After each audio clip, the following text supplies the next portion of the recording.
د نیوز پریس چینل لیدونکو السلام علیکم. ستړي مشئ، پام وکړئ، تازه خو ډیر زیات مهم خبر ته.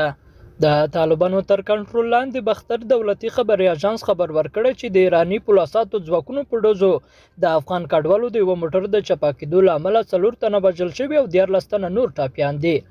بختر دولتي خبري اژانس چې د طالبانو د حکومت تر کنټرول لاندې د پنځشنبه په ورځ خبر ورکړی چې د ایراني پولیسو ځواکونو د افغان اتباعو د موټرو په کاروان چې د ایراني په خاوره کې وو ډزې وکړې چې له امله یې موټر چپا او په موټر کې سپاره 4 تنه ووژل شول او 14 تنه نور ټاپیان شول.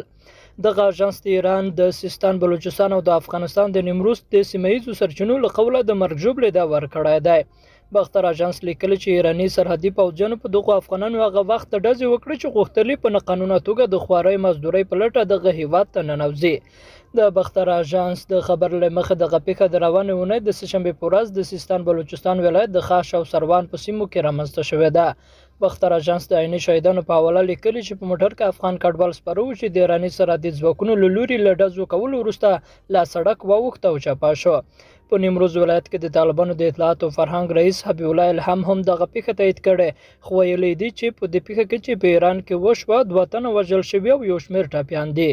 ګاونډیو هیوادونو په ځانګړې توګه ایران ته د افغانانو د غیر قانوني تګ لامل تر ډیره په افغانستان کې د کار نشتوالی او سخته بېوزلي ده.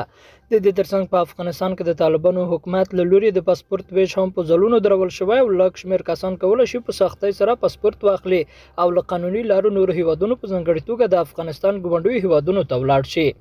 دا لومړی ځل نه دی چې ایراني سرتیري هم افغانان د کار کولو په هدف د دغه هیواد خاورې ته د ننه کېږي هدف ګرځوي.